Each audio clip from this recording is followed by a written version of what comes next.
It was the first hour of the shift. A series of conveyors, running from the bundo panner all the way to the steam proofer, stopped. No movement, no explanation. Pans of dough sitting on a line that should have been moving. I want to tell you how I found the fault. But more than that, I want to tell you what I found when I did. Because what caused that line to stop was not a mechanical failure. It was a maintenance failure. And there is a difference.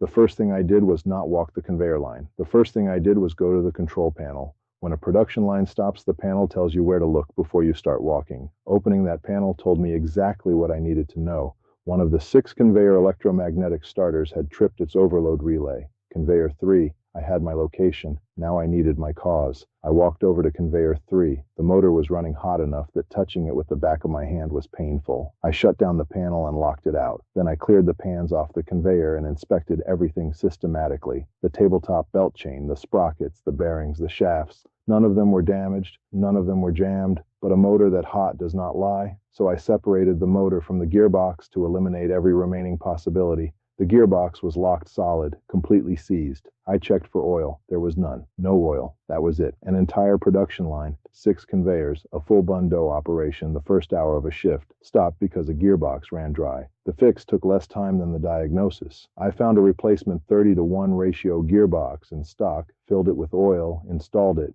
reset the overload relay, and restarted the line. It ran without a problem. Production lost 1 hour. 1 hour. From something that a routine oil check would have caught in 30 seconds. Here's what I found out after the line was running again. The technician responsible for that conveyor line had inspected it that morning, checked every box, signed the report. My written account of what I found, the locked gearbox, the seized bearings, the absent oil, went to the supervisor. Later that day, the technician was called into the office. The signed inspection report was on the desk. What was said in that room? I was not there. I can only imagine. But I have thought about it many times since. Because what happened that morning was not a mechanical failure. It was the gap between inspection on paper and inspection in practice. And that gap, in any facility, on any equipment, on any shift, is where production hours go to die.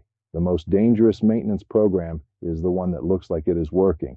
Signed paperwork and genuine inspection are not the same thing. One is a record, the other is a result. The question worth asking about your own operation, not defensively, but honestly, is whether the inspections your team documents are the inspections your equipment actually receives. That question is uncomfortable. It is also the most important maintenance question you can ask.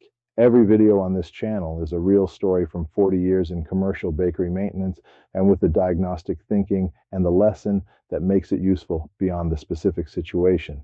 If that is useful to your operation, subscribe. New content every week. Free field reference covering 25 equipment failure points. Link in the description. Your maintenance team can use it directly.